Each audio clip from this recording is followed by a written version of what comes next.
Hi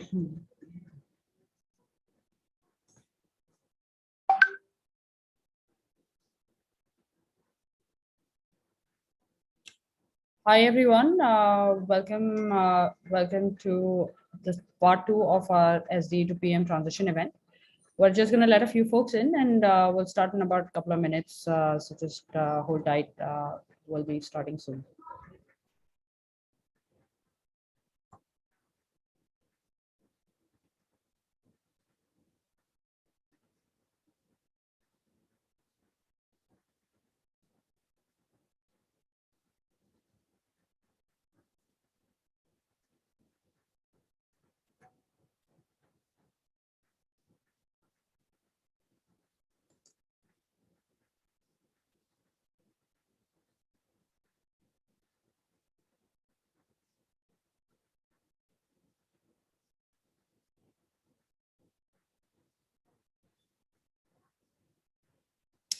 All right, let's get started. Welcome everyone.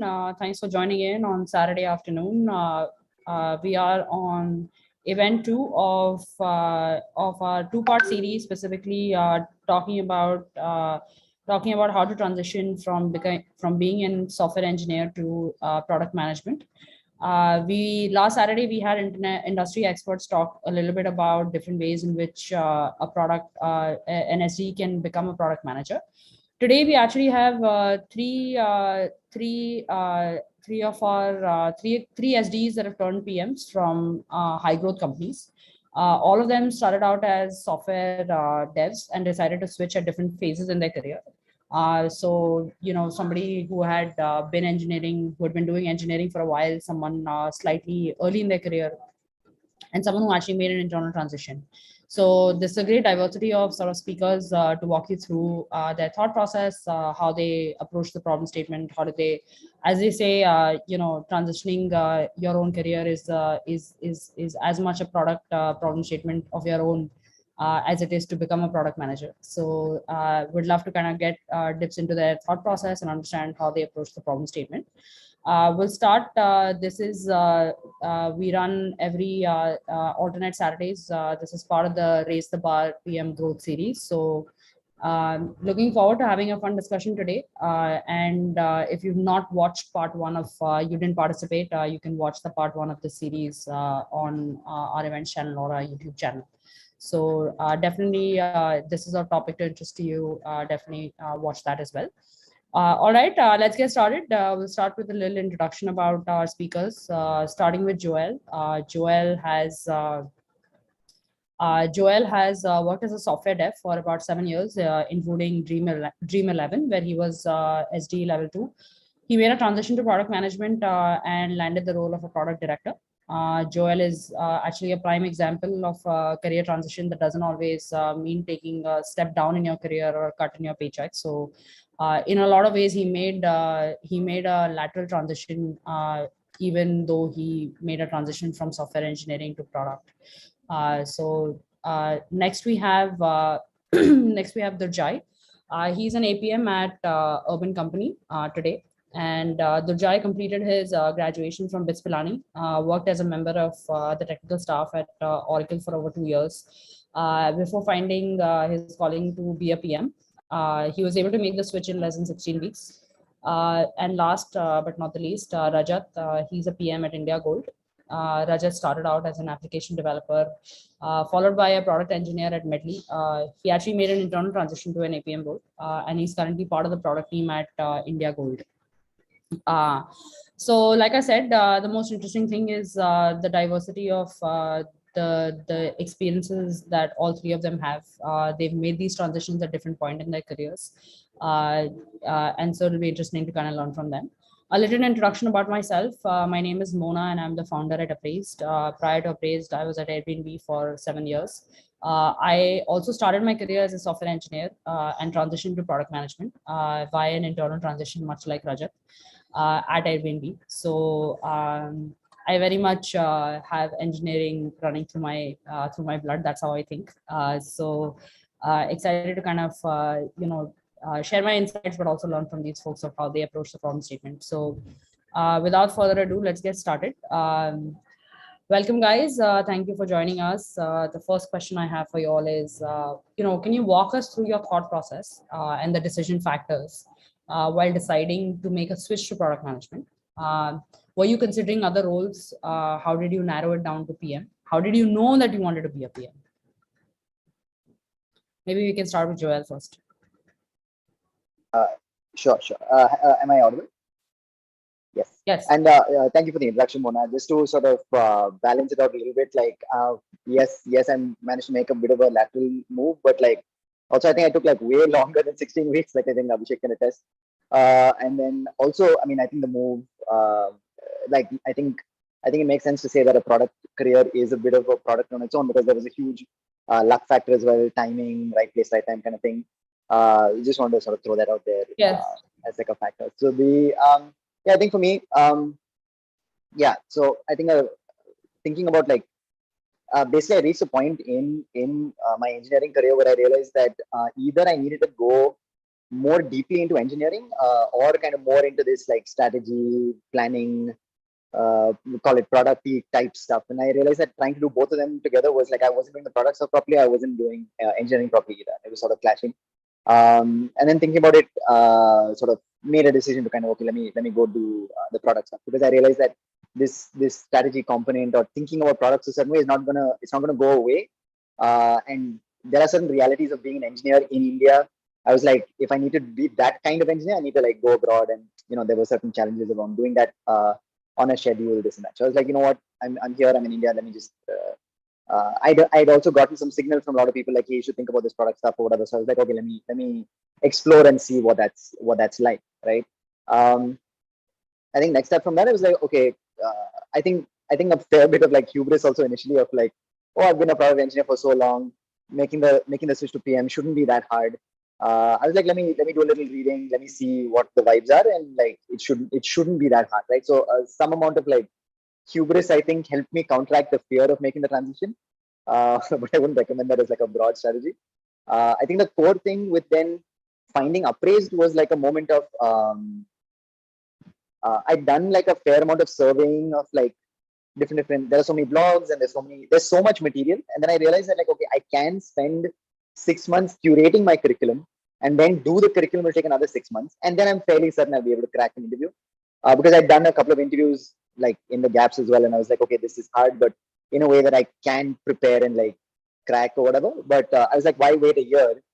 Like Appraise seem like these people are saying that they have a curriculum, and for me, I think that the structure of the KISS test stood out to me as like, okay, these guys, it's not some random thing. Like the questions seem formulated. These people seem to know what they're talking about, right? So then my first conversation, I think, with Abhishek and stuff, and I think for me, like he kept giving curriculum throughout, and he kept like apologizing, like, why you like don't think that I'm just giving you more stuff. And I'm like, no, this is explicitly what I wanted. Like I don't have the time to like find material. Like this is what I'm looking for. And, I mean, we can talk more about that later, but that was, I think, for me, the steps in reaching Appraise, and then we can talk more later, I guess, about how I found specifically the job. But yeah, in a nutshell. Got it. Awesome. Rajat, what about you? So the way I look at it is like we have some inherent skills, right? So it could better fit with a particular role. So for me, that was product. So it was not like I wanted to run away from engineering.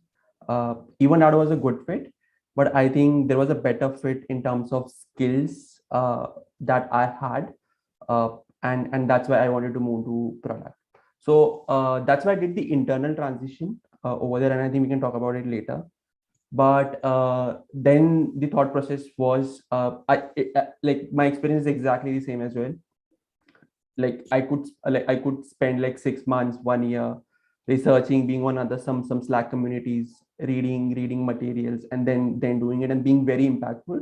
So that's why I moved on to Appraise. So I call it was kind of, if you play racing games, right? So there is this turbo, right, which excels the car. So I would say like Appraised was a very similar thing for me, right? So it accelerated not only my learning but the impact I wanted to do on the job. So that was my key reason I wanted to do Appraise, and that was my thought process. Got it. What about you, Durjai? More just generally, like, how did you think product management is for you? Like, how did you, I mean, I think Appraise was the second step, right? First is, Yeah. how did you think product management was something you wanted to become? I mean, it was very intimidating at first. I mean, I'm pretty sure that when I graduated by 2019, I had absolutely no clue what this field was. And I think on campus placements, also only one firm had come down for getting anything related to product. And I was always interested in software engineering. I remember going to summer school for software in ninth standard. I have always been interested with the domain, but as I progressed through the years and I personally changed, I felt that product management or whatever this field was, or whatever I was told about it from seniors, mentors, or like I'd observed in other organizations, I felt that this was a more organic fit, as Rajat rightly said. Yes, and of course, Appraise came later on, but it was initially a very simple thing that clicked with me. That as a dev, as an engineer, I was working on very interesting problems, but at the very end of the funnel, in the implementation part of it. And I always used to wonder why this sort of implementation is happening, or why is this solution the best solution.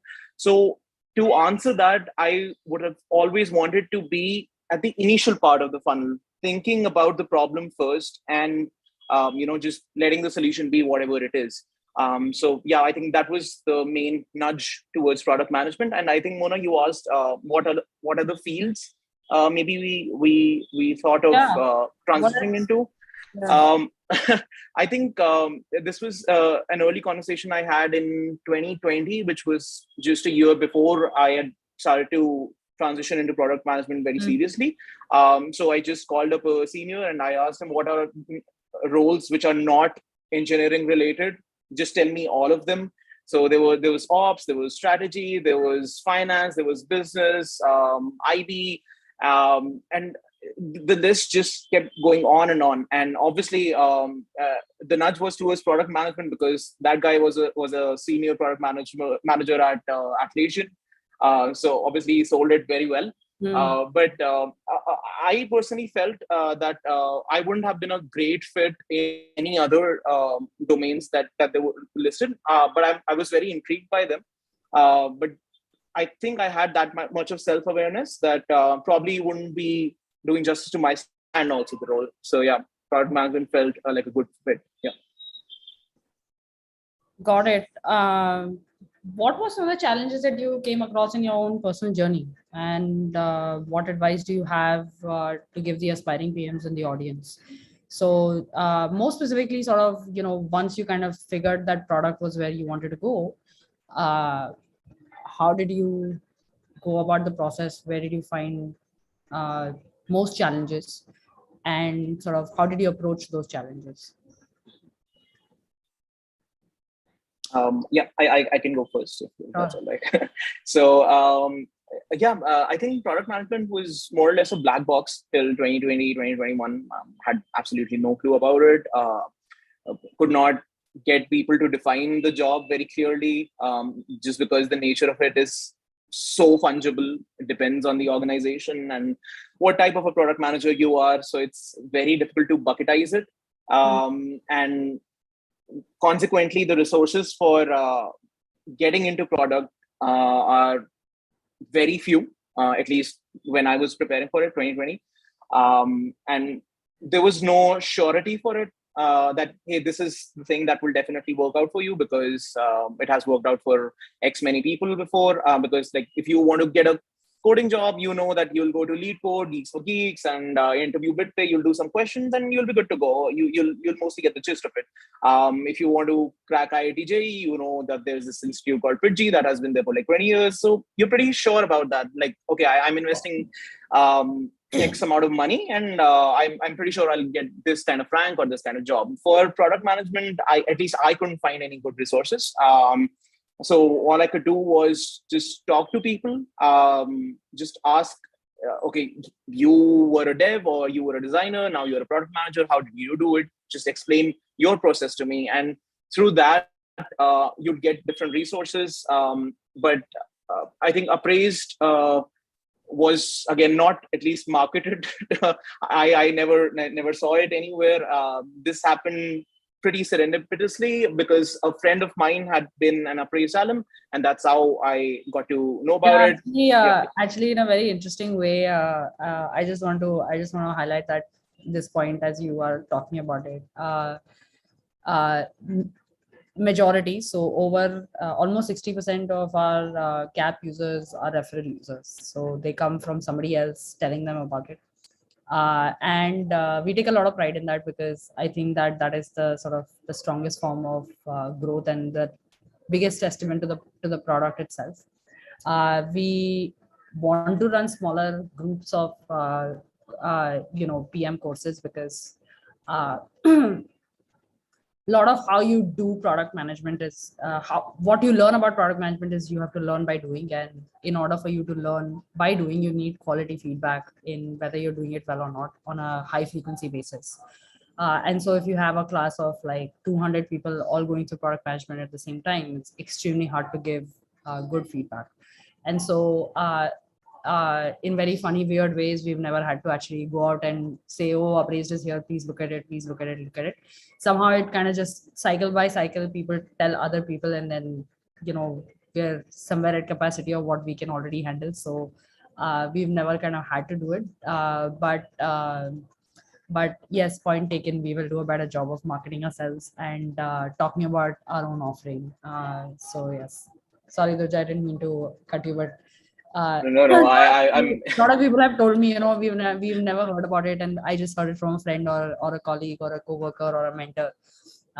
It's actually because majority come through referral, actually. So Yeah, just to I was almost done actually. So I think talking about the resources that are available to help transition your career into being a product manager, there are, I think, better resources now. There are good videos on YouTube, some content on some websites. I can probably reference them later.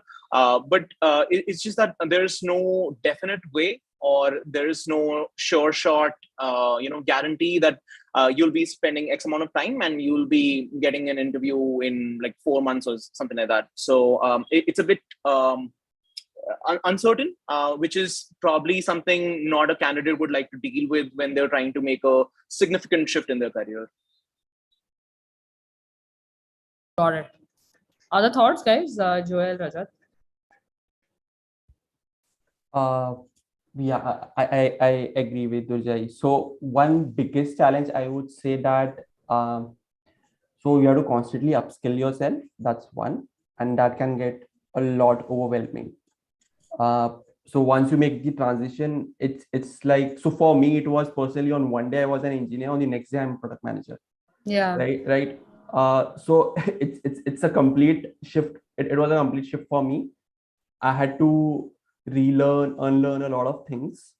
Yes. Right. And it actually became overwhelming, because as an engineer, you deal with very less folks out, right? But as a product manager, you have to communicate, over communicate sometimes, align everyone, right? And you have like an inflow of problems coming from everyone, that I want to do this, I want to get this out, right?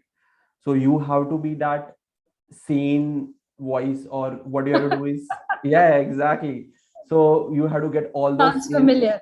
yeah. Absorb all of those things, right? And then try to streamline, prioritize all of this, and that can get overwhelming. And you're doing this, plus you're also upskilling yourself with other things. Okay, so you're learning, okay, how to use this product analytics tool, right? How to make sure the Google Tag Manager works. So I think this was a big challenge for me. But you have to completely relearn a few things. You have to also think about like how you are as a person. You have to change some inherent skills as well. So yeah, I think this was the biggest challenge for me. Awesome. And just to quickly add a couple of points. I think firstly something Durjai said is very important is like the uncertainty of like when things will click is also a financial consideration. Like I mean, so in my case, like having like that runway or whatever, like you have some months of like runway to like make that shift. It is very much like I mean, it's like you're finding the product market fit of yourself to a company or whatever. So as much as they say to have runway to start a company, like have runway to make a lateral shift or do it alongside your regular job. I've heard that people do Appraise alongside their regular jobs. I personally don't know how those people have done it. Like I was like full Actually, time on Joel, Appraise. actually 80% of people actually do it along their job. I I salute them. I mean, actually, yeah, that maybe segue to the next point is that I found it very challenging to like do all the work in time, like alongside anything else. Like I was doing full time, and I think for me it was. I think it also took me longer because like I think back to the point of like pride helping me make the shift. Like also I needed to like let go of that pride and like unlearn a lot of stuff, Yes. a lot of assumptions about like what it should or shouldn't be and how to approach certain problems. And then that unlearning took time, and then relearning, and that whole Yes. thing. It would have been much more pressuring if I also had like a financial thing looming over my head. So whatever, that amount of planning helped. Yes. So And actually, one of the biggest benefits of what people tell us on why they decided to go with Appraised is that you can actually do it alongside their real job. In a lot of ways, it goes back to the same point you were making, which is having that financial runway and not the stress of actually finding that job in a finite amount of time. Because a lot of things have to line up, right? You have to be ready. Your skills have to match to the requirement of the company. The company has to be hiring at that time. The interview has to go well. It's like it's a match made in heaven. So sometimes the heavens are not so thankful, and you need that time. So you know, actually 80% of people at Appraised that do that course do it alongside their jobs. that's amazing. And I don't know if you were asking, but do you also mean like the challenges once we actually got the job, or maybe you want to talk about that? Yeah, we'll talk about that next. But I think that we absolutely, you know, the part about the part you talked about unlearning, right? Which is very important as an engineer, because as an engineer, you really obsess about the how. You have to actually stop obsessing about the how and first think about the why and what. And that takes a little bit of unlearning, right? I think that is the hardest part, at least I found for myself as an engineer to product manager. It was very easy for me to for somebody to tell me, okay, this is a metric I want to move, or this is a problem statement I want to solve, and the immediate thought I would get in my brain is like, okay, how will I solve it? I have 20 solutions, versus like actually taking the time to clarify, who am I solving it for, why am I solving it, what is the impact it's going to have, can I take a break, can I like think about that more clearly before I go to the how. And so for that I think is the biggest part of unlearning and relearning, which is don't obsess about the how, obsess about the why and what first, and then maybe go down the path of how. So for me, that was the biggest challenge, I thought. And just to add to that, it's like, I mean, as much as I am a very pro SDE PM, and heavy engineering bias and all of this thing, like being an engineer in a PM role can be, or it can be a very strong liability if you're not careful. So like, if you're an engineer and you're being paid well and you're happy and you're saying like, it might just be easier to just be an engineer and like find like certain kinds of, I mean, you know what I mean? Like have like a good reason to switch over to PM is what I would say. Like, actually, that's a great question that's a great segue to the next question, which is, what are the advantages and the disadvantages that an SDE have to be a PM? So as an SDE to PM transition, what are your advantages and what are your disadvantages? Maybe should I start? Yes. So I mean, like I would say like maybe there's two parts of this. There's like real pros and cons, and then maybe there's like imagined like mental game stuff or whatever. And like I think for me, like making that transition being like I mean, so for example, even me being a PM for a year, when I look back at decisions I made like 8 months ago, I realized that I would have done that differently if I'd let go of this notion of like, oh, I'm still learning the business. I shouldn't say certain things about things that like MBA people will know better. Like, this sort of like, there are these things to let go of, or like to give yourself permission also to like stand up and like say that like, no, I'm here and I'm here for a reason. I know what I'm talking about. And learning how to put that across, learning how to, okay, so then it gets into like, once you cross the mental barrier, the tangible, what do you call it, more tangible downsides, I would say, is that like you have to kind of be very explicit in the communication to not go into jargon, right? Like it's very, very important to not speak about the technology almost at all, like, because that's not your job. Like, you speak as much as you want the engineering to the engineers, and they'll appreciate it.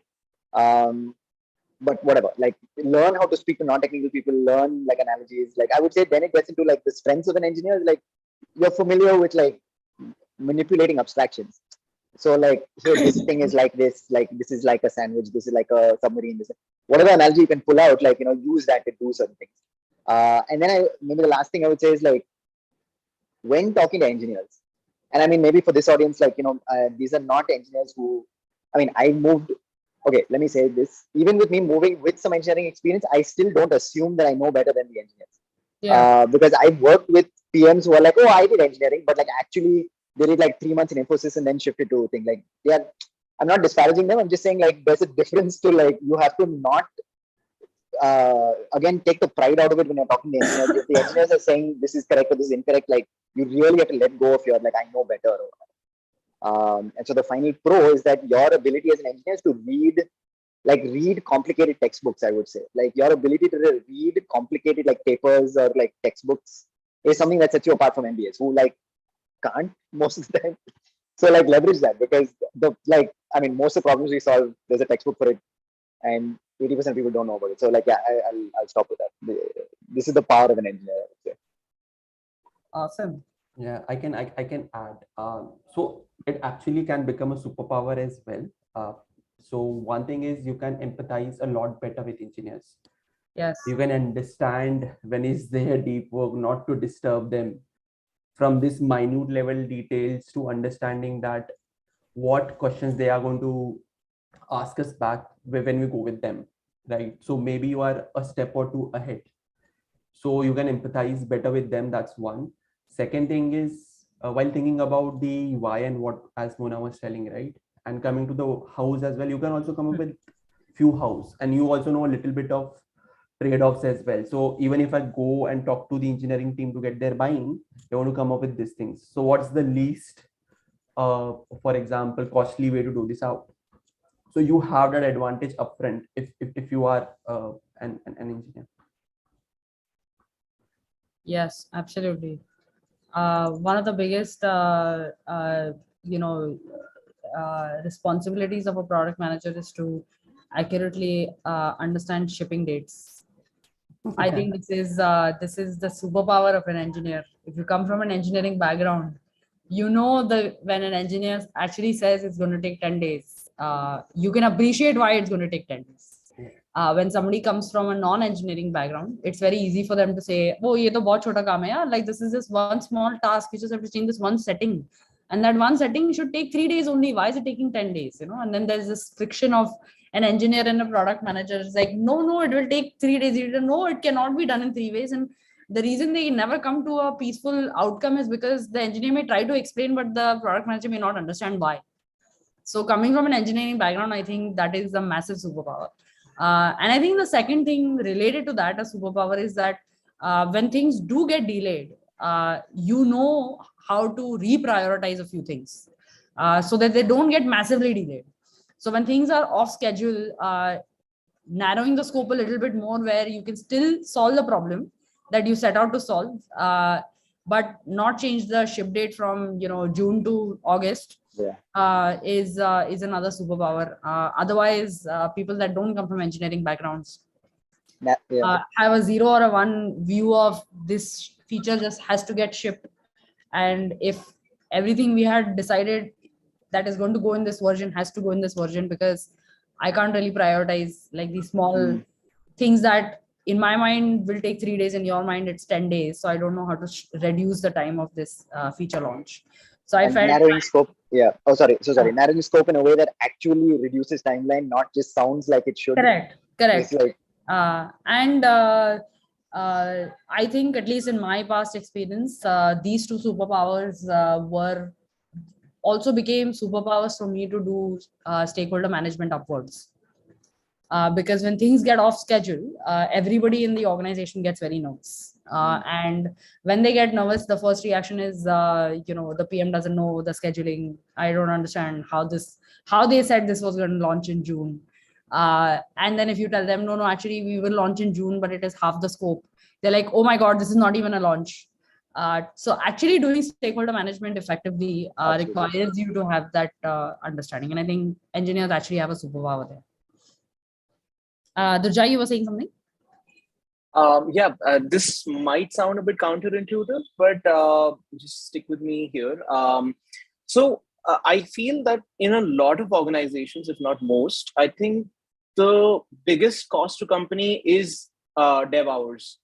So how much you pay your engineering team per hour or whatever per day. So dev bandwidth itself is really costly, and it should be given its due importance. So the counterintuitive thing here is, coming from an engineering background, you know how creatively some engineers can fabricate solutions. I think this is a quote from the Netflix book, No Rules Rules, in which a great engineer is probably equivalent to 1,000 average engineers. And that is a pretty cool superpower to have in your firm. So you need to give them some due diligence, due importance, and to preserve bandwidth where it's not needed, you need to come up with no-code solutions. You know that if this solution can be implemented without begging for bandwidth in a different domain, that is a great way to save costs for companies, especially in early stage startups and just startups trying to be profitable. So yeah, that is one thing. And I think disadvantages, there's a lot of resistance for SDEs turning PMs in a lot of startups, because it depends on what kind of a startup it is. Let's say, correct me if I'm wrong, Mona, I think if you are a PM in Airbnb, it's a design heavy job relatively compared to if you're a PM in, let's say, urban company, which is a business heavy job or like a user centric job. So transitioning from a core tech role to an organization in which you want to be a PM, which is not, let's say, core tech, is a resistance, and that may be a disadvantage to SDs. Yeah. Got it. Someone actually just messaged me saying that for some of them, this call is the first step towards product management. And so if I could share some details on how Appraise help prep for PM roles or how it guides folks, maybe I'll just take a little stab on that and you guys can chip in. So, Karmaya, thanks for the question. So the primary sort of approach that we take at Appraised is it's a 3-part process. The first step that we start from is known as the Know Yourself test. It's pronounced at KYS, like a KYC. And the idea is, take this test as a way to know yourself on what your strengths are and what your blind spots are as a product manager. This is the first step. This step is free for everyone. So everyone that's interested in moving in that direction, I highly recommend just taking the test. It's not a test like a GMAT or a CAT where you need to prep and go to a test center and do all that. It's just just sign up and take the test. The idea is it's actually it's a case study driven test. You can just put yourself in the situation where the shoe of a product manager for 40 minutes, see how you react to certain questions. The core idea behind this is not to actually prep and say what is the right answer, what is the wrong answer. You are put in a situation. How would you deal with that situation? At the end of it, based on your reactions and how you've dealt with it, you will understand what you're naturally good at and what you naturally need to work on. What you're naturally good at, and the reason to tell you what you're naturally good at is to actually tell you that you should focus on your strengths. Nobody's hiring you for your weaknesses. People are hiring you for your strengths. And whatever are your strengths, you need to multiply that. And based on your strengths, you can find there are different types of PM roles. So there are technical PM roles, there are design PM roles, there are growth PM roles, there are strategy PM roles, there are generalist PM roles, right? So things that you're good at will be the starting point of you knowing what type of PM do you want to become. And for that type of PM, there are certain adjacent skills you need, right? So if you're a technical PM, you also have to be somewhat data driven. If you are a growth PM, again, you have to be metric driven, right? Otherwise you can't be a growth PM. You are a design PM, you should have an understanding of product sense, very, very strong product sense. So these are sort of adjacent skills that you need to have. And so the idea is know what you're good at. That's the first step. For Appraised, we have a 16-week career accelerator program. This program is 16 weeks because we require you to have certain foundational skills. So the program starts with an assumption that you have these foundational skills, which is why we require you to have a score of 60 or above in a KYS test to even be eligible for the program. The reason we want to keep this program like that is because we want to keep it very focused. 4 months is enough of a duration where you can commit your life to spending 20 hours a week. It's enough of a duration where, as engineers, we all understand agile development, right? This is agile way of testing whether you can be a PM or not, right? So in 4 months, at the end of it, you will either know you can become a PM or not become a PM. But in this 16 weeks, you want to, we are not a school, we are not a program that can fix your communication skills, for example, right? We can't teach you how to be a better English speaker. So we assume you have certain foundational skills. We can't teach you about basics of, you need to have foundational structured thinking skills. We can teach you how to solve complex problems, but we can't start from the very basic. So these are the skills we test you in the Know Yourself test. With that threshold, we invite you to the Career Accelerator program. In those 16 weeks, you're going to have a very structured day by day of what you're going to work on, what you're going to solve for. One of the problems that all the speakers talked about is there is just so much video content, so many articles, it's all over the place. Most people have 2 hours a day to spend on upskilling, and 1.5 hours is just spent in what should I learn. By the time you get to something interesting, you only have 30 minutes left.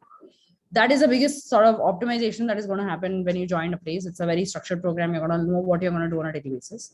And everything at Appraise is learning by doing. You're going to apply different problem statements and you're going to see if you actually walked a mile in the shoe of a product manager, will you be able to solve problems or not? And then once you do that, there's also in parallel, there is interview prep. You'll do about 25 different mock interviews. These are a combination of peer-to-peer interviews as well as expert interviews. This is to think of product management interviews as consulting interviews, right? They are testing the how, they're testing the what and the why. They're not testing you on the how. So they are very broad problem statements to solve. We are not teaching you exactly what the solution to these problem statements are. We are teaching you how to articulate these problems, articulate your thought process in a finite amount of time so that you can actually, the interviewer can evaluate you, right? If I ask you a question, can Amazon enter a smartphone business? You can yap for 2 hours. You don't have 2 hours to yap, right? You only have 10 minutes to answer the question. So the interview prep is actually how do you articulate your thoughts in a way that you can actually get your thoughts across while an interviewer can understand your ability to think like a product manager. And lastly, our goal is to make sure that for all the exercises that you do, you'll have a portfolio of your work that becomes your better resume. You are interview prep to line up interviews for you. And then hopefully you crack an interview and make a transition. That's what the 16-week program is for. And I often tell people that as much as you want to be a product manager, your career is a product management problem statement for yourself. You have to product manage your career. And the first principle of product management is whatever new you're trying, you have to find the smallest possible way to try it and build some conviction whether it is going to work or not. And that's why before committing to a 2-year MBA program and taking a break from your career and letting go of a paycheck for 2 years, try to do product management activities yourself, whether it is joining product forums, whether it is joining communities, whether it is doing product teardowns yourself, whether it is joining a bootcamp like, a short course like Appraise or anything else that you find in the market, Coursera, whatever you want to do. Try that first, which is a low cost, low opportunity cost way of trying things. Once you build that conviction, then take the larger step. Because once you're in an MBA program for 2 years, and then you realize actually you don't want to become a PM, that's terrible. You have spent 20 lakh rupees, you have spent 20 lakh to pay for the MBA program. You also spent 20 lakhs to not earn for 2 years. It's 40 lakhs. And then at the end of it, there is no guarantee that you're actually going to transition as a product manager. So just as much as this is the concept of fast failing, right? that should be something you internalize even for your career. Fast fail. It's okay to figure out after 4 months that this is not what you want. Or it's amazing to figure out that you actually made the transition in 4 months. But do it fast, because don't take so much responsibility on your head where you're so much under pressure that you can't give yourself a fair chance to make that transition. The point that Joel was making, right? Give yourself the runway, whether it is financial, whether it is in terms of your role, whether it is in terms of your capability, your skill, your ability to learn, all these things, right? It's not fair for you to think it's, I think it's unrealistic to think that in 1 month you will become a PM from becoming an engineer. वो नहीं होने वाला है. You have to dedicate finite amount of time. We think that magic number is 16 weeks, at least to learn all the right skills. And then the timing of when you find that job is another 7 to 8 weeks variable, right? Depends on how lucky you get in different situations. And the higher up you move in the product career, the duration tends to be longer. So for example, for Joel, because he moved at a slightly senior product role directly, that transition is slightly harder than, let's say, somebody like Durjai, because he was slightly earlier in his career. So that time can be variable, but give yourself 16 weeks, learn everything about product management, then decide whether you want to do it or not do it. Try to do whatever you do, try to do it part-time. Don't take on so many things that, अरे paycheck भी नहीं आ रहा है, job भी नहीं है, stress भी हो रहा है, mom dad भी चिल्ला रहे हैं कहीं पे. Like, don't try to add so many variables to your life, because it gets very stressful to handle, and then ultimately you just kind of either give up or settle for a very suboptimal choice. So hopefully this answers the question. I'm going to just unblock folks that have raised their hands. There are a couple of questions in the chat box. I'm going to answer that. Take that first. Shubham has asked, what kind of questions are asked in product management interviews for someone with a software engineering background? Durjai, you want to go? Yeah, sure. So it's not that you'll be asked a separate set of questions just because your background is that you have been an SD. So if you were from like a business background, ops background, a designer, I think questions would be same, because the end destination is the same. You are supposed to be a product manager. You are supposed to think like a designer from the user's perspective, as a techie, from like a feasible business point of view. So if you're looking for us to give you a list of separate questions, if you are a software engineer, then there are none. But generally, in product management interviews, they might ask you about your background, projects that you have done, and what element of product did you have to deal with in those projects. You did dev work, that is great, but did you think like a product manager? Did you work closely with a product manager? Did you find an innovative solution that also helps the company's business, apart from just making the solution faster or making better API calls or something like that? So you need to display that apart from your technical skills, you are an all-round thinker. Nice. I think one of the things that I've noticed, nothing specific to SDEs, but for roles that are at tech-heavy companies. So I think there are companies that are more application-oriented. There are companies that are whose product is actually a tech product. For example, like a Razorpay or a Zeta might be a more tech-heavy company versus something like a Swiggy or an urban company, which are more business-oriented sort of product companies. For Razorpay, there's definitely a detailed tech round that is trying to understand the depth of your understanding as an engineer, because the product you're building is for engineers or developers, or it is very tech-heavy. And so you want to be able to understand that problem statement well enough. Another example, which is actually at the extreme end of sort of tech, is something like a postman. If you went to a postman as a dev, previously as a dev, now wanting to become a PM, you are at a massive advantage, because the audience you're solving for is an engineer. So you understand the audience really well, and they want to test you for that. So depending on the type of company you interview at, you may have a technical round which is fairly detailed. And that technical round tends to be mostly around foundational concepts like, do you understand an API? Do you know what devs are looking for? Do you understand difference between sort of server and client side? Do you understand reliability? What kind of tools are you familiar with? Things like that. There's a second question we have from B. Rajkumar. What's the difference between product designer and product consultant and a product manager? And he goes on to ask also difference between project manager and product manager. So I think further down. Yes. Go for it, Joel.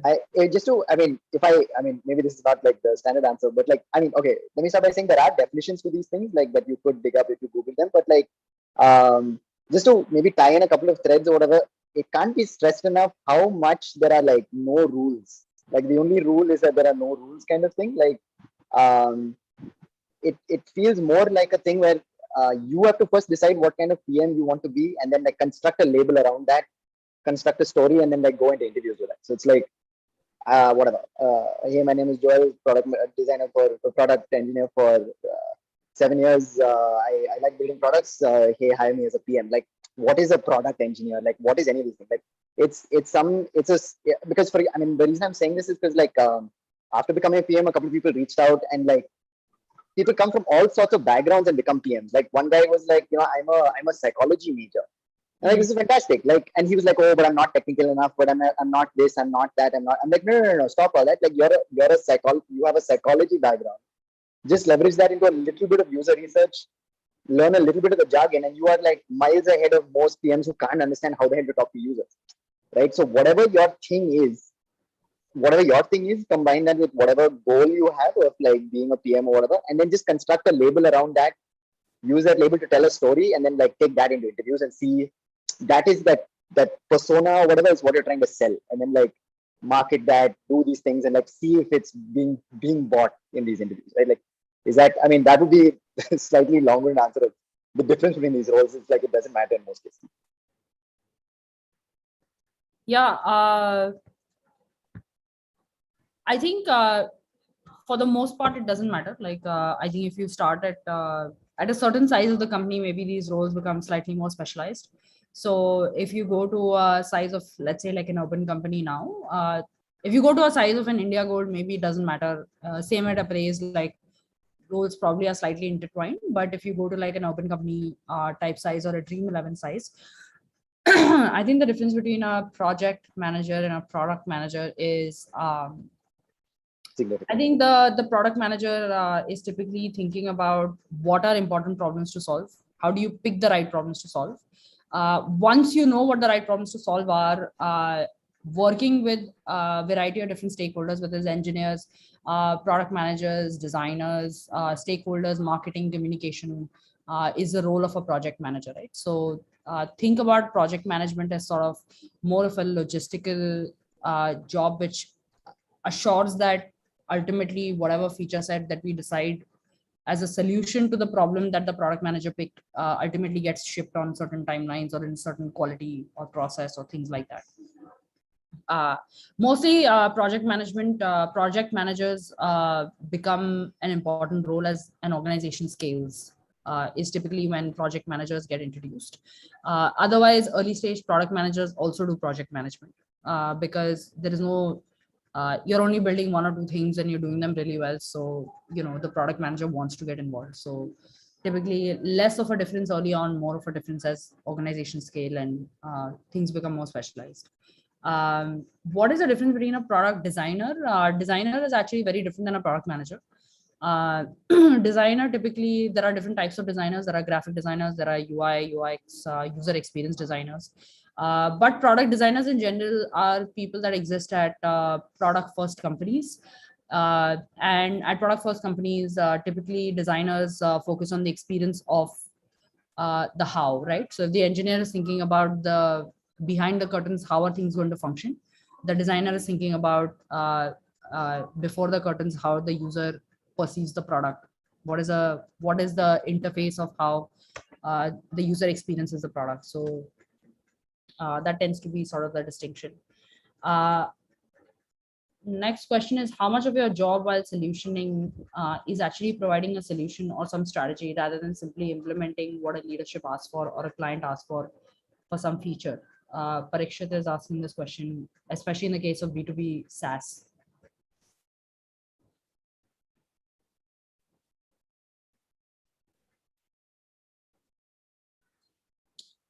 None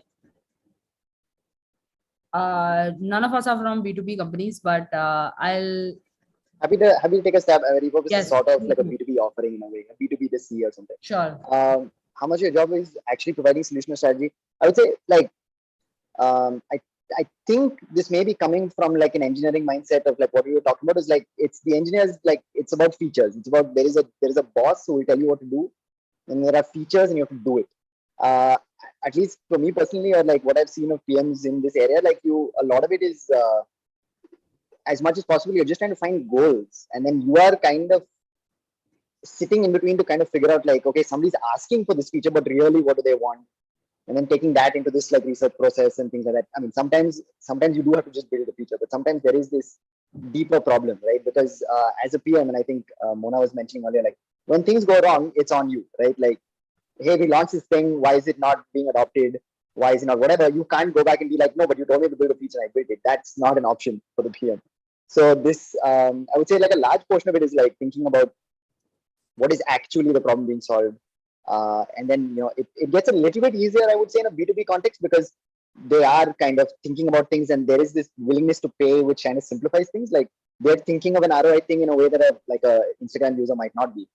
So it is a little simpler, I would say, in B2B context, but still fundamentally B2C, you are always responsible of taking all these ideas and like extracting what is the actual problem and then solving that. Yes. Yeah, I mean, I think one thing that I want to highlight is the difference between B2B and B2C is just the source of the ideas and source of the identification of problems.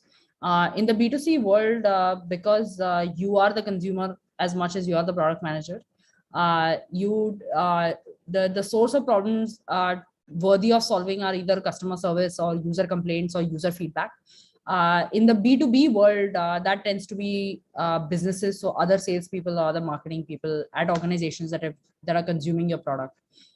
So it's just identification of the problem is defined by different customers. But ultimately, the process you follow to prioritize what feature you want to work on or what product you want to build is somewhat similar. Ultimately, everything is defined by a metric, right? You're either changing a metric on user growth, or you're changing a metric on revenue, or you're changing a metric on retention. These remain the same. Where you find these problems or next set of problems to increase or move these metrics is slightly different. I am going to take, there are a couple of questions, couple of people that have asked, can you share details of the course and what fees do we need to pay? Details of the course, you can, I'll share a link here. You can go check out the course details here on this link. Fees for the course is 1,95,000. We have two different payment options. You can pay upfront using Razorpay or through your credit card, debit card, net banking, whatever else there is. And we also have an EMI provider that can give you financing options as well. And it's zero cost, no cost EMI, so you can try that. What is the difference? Okay, somebody also asked, what is a work-life balance? Sorry, related to that question, will it be flexible for working professionals? Basava, the course is actually designed keeping in mind that you are working. You are required to only spend 20 hours a week. Out of the 20 hours, 10 hours are at your own pace. The remaining 10 hours are somewhat fixed basis because these are live sessions, peer doubt solving sessions, things like that. And but all those sessions are post 7 p.m. and on weekends, so it should be flexible for working professionals. Somebody, Anish asked, what is the work-life balance of PMs in general? It depends on what else is happening in your life. For example, like Joel is just having a baby, so I'm sure his no matter what, whether he's a PM or SDE, his like work-life balance is off balance. But maybe Durjai and Rajat can chip in. So I think I assume this question of work-life balance would be a relative term, because coming from an SDE background, you might, it actually depends on how great an engineer you are, because if you are top of your game, you know that you can find a creative solution within minutes or hours, which would take an average engineer some days to figure out. So for a great engineer, moving on to product management, you can't just go about cracking a great solution in a few minutes and just chilling out the rest of the time. You need to execute it through and through, end to end. You constantly need to talk to people. You constantly need to step back and look at all your metrics, if what you imagined the outcome would be, if it's still that or not. So I'd say that if you like a top engineer and then you're going to be a product manager, your work-life balance would be skewed towards work more, obviously. But otherwise, I have, from what I've known after talking to a lot of PMs now, is that it's a fairly decent work-life balance if you're like comparing yourself with consultants. So the hours are reasonable, and the work is so invigorating that you really don't mind it that much after a point. Again, all of this, a disclaimer that it's in my limited experience and talking to a lot of people. Happy to hear Rajat and Joel's thoughts. Yeah. So I think it a lot also depends on the stage of the company. If you're working in a startup, it's different. If you're working in a company which is very big, everything is very well structured and defined, it's different. I think the correct way to look at it is, like, for example, if it brings you joy. So for example, there is a crucial project going on at work till 8 in the evening, make sure everything goes live, right? But if I see the users using it, it is making an impact, right? That's happiness for me. That's why I got into product, right? So sometimes there would be phases like that, but I would say a lot depends on the stage of the company. If there's a near deadline coming up, a lot depends on that as well. Cool. John is asking, what is the difference between responsibilities of a tech architect and a product manager? Which will fetch more CTC or value? No, I mean, I don't know if this is fair to say, but like if the goal is CTC, just stick with engineering. Like it's very straightforward thing. Yes. Yes. If value is sort of the tricky thing, right? Like how do you define value? What is value? However you define that, then like it'll become clear to one way or the other. That seems to be the. Yes. Just also in general, product managers are paid likely as much as engineers. So you're not going to get a higher CTC because you're a product manager.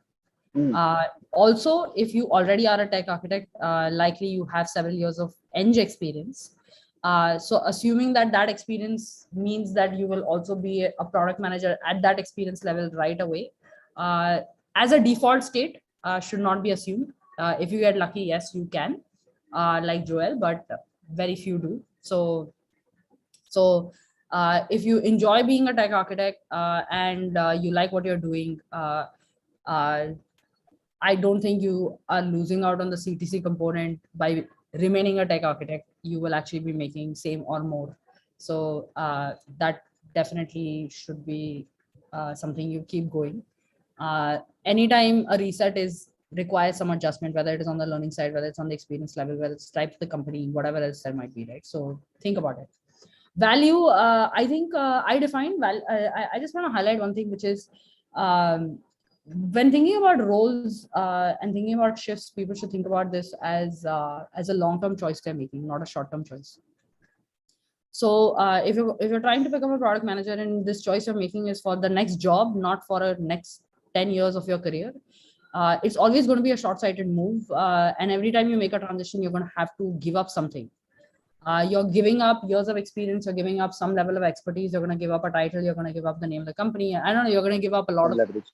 So don't try to make these transitions too many times. Think deep and hard about why you're making this transition. Like I said, try to find the lowest cost, lowest effort way to knowing whether that's the right choice for you or not. And then kind of, go from there, because like I said, everything comes at a cost. And not literally just money, but otherwise also. In engineering, we fancy product managers, how they make decisions, how the say is considered final, and we have to do that. And also a few more things, how they interact with every team, not only product team, unlike engineers. But again, the main question is, just from the inside, is the life of a product manager worth it? Sort of, this is a very personal question. And I think Rajat kind of hinted on this, which is it's a matter of joy. Like what some of it is perception. It's you know, I want to just I want to very deep, very I want to emphasize this very strongly. Actually, for a product manager, nobody reports to them. The reason the reason it feels to everyone else that they are making the final decision is because they have to operate with from a place of influence. They have to go and convince the founder, they have to go convince other product folks, they have to go convince marketers, they have to go convince engineers, they have to go convince designers. It takes a lot of work. When engineers see that, they only see 1/10 of the work that a product manager has actually done to convincing the 9 other stakeholders. So and so it feels like they are making a decision. Actually, they are not making a decision. They operate very much from a place of consensus, and they operate from a place of influence. So and then I think there is you know, somehow some level of misinterpretation by this I'm the mini CEO as a PM, which is they are mini CEOs in a lot of ways, which is the responsibilities of shipping something, shipping them on time, doing what it takes to ship it. Doesn't matter, कभी कभी आपको engineers के लिए coffee भी भेजना पड़ता है और चाय भी भेजना पड़ता है और बहुत कुछ करना पड़ता है, वो आप करोगे. That's where the mini CEO comes in. But what is the difference between a mini CEO and a CEO is that the CEO can operate from authority, the mini CEO cannot. So the mini CEO cannot go to the engineer and say, I have made this choice and you have to run with it. If the engineer pushes back, they have to take the effort to convince them. They have to go through the step by step of understanding why is the engineer pushing back, what to do, how to fix it, and convince them. They can't just. It may seem like acha ye decision bana liya. Actually, there are lots of stakeholders involved. So it definitely looks a lot sexier and a lot more powerful as a title from the outside. In reality, it is not. If that is the reason you're making a transition to a PM, you should think about it slightly more deeply. Also, it's also a personality thing. Not all engineers like to do so much stakeholder management and like to do so much communication and articulation and convincing everybody. They, at least I found that to be a skill that I had to learn. I felt like as engineers, we think very rationally. We are like, problem ye hai to answer ye hoga. और 1 + 1 तो हमेशा 2 ही होता है. But product दुनिया में 1 + 1 हमेशा 2 नहीं हो सकता है. वो 1 कहाँ से आया और दूसरा 1 कहाँ से आया, तो उसका या तो आधा भी हो सकता है, or it can be 11 also. Nobody knows, right? Like we can, it's all kind of the source of what happens. So a skill that I had to really spend a lot of time learning is being open to going to meetings and articulating the same thing again and again and again, and being okay with somebody saying, no, still this is not something I'm convinced about, and still going in another meeting and articulating that again. So as engineers, we feel like this is a colossal waste of my time. Like, just leave me alone for 4 hours. Don't disturb me on Slack. Don't message me anywhere. I'm just going to get my shit done.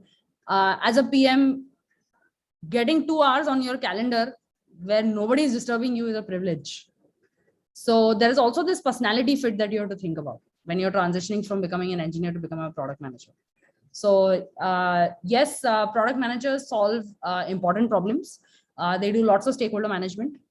They seem like they are the nucleus of the team because they are the nucleus of the team. That's where the sense of power for the rest of the team, it feels like they are the decision makers, but they actually operate from a lot of influence. So if these things give you joy, then that role as a product manager is worth it. If this doesn't give you joy, then it's going to be very painful. So, but having said that, I will also say that some of the best product managers I've worked with have been engineers in the past. So they just naturally are very, very good at problem solving. And they're naturally very, very good at breaking very large, complex things into very simple things. That is a superpower. And I think if that gives you joy, then life as a product manager is totally worth it.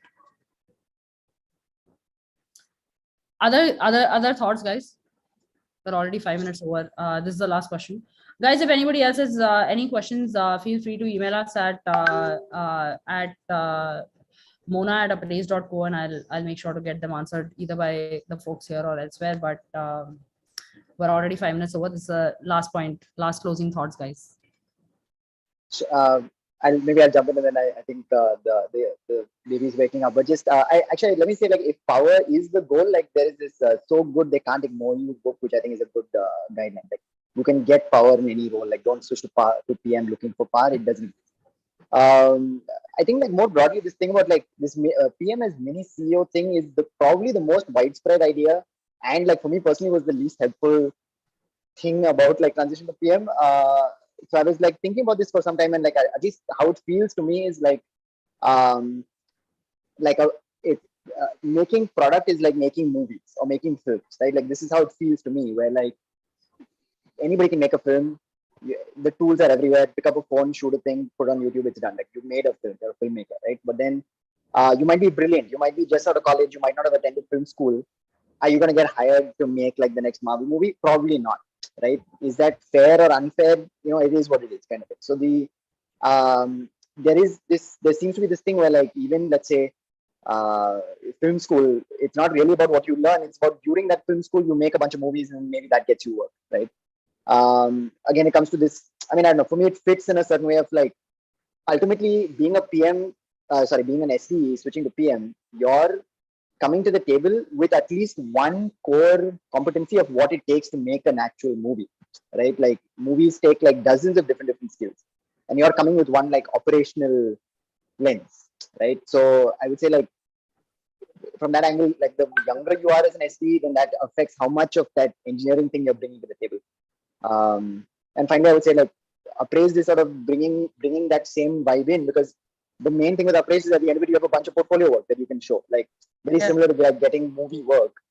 They don't care if where you went to film school, where you've done this, where you've done it. Just like show me a portfolio, or you can make movies here, shoot this film for me. Like so, it feels that filmmaker analogy feels like what PM feels like to me, and like at least again where Appraise helped me make that transition. Awesome. Thank you guys. Thanks for stepping in on a Saturday afternoon. I hope you guys enjoyed the event. And if there's anything else you'd like us to talk about, feel free to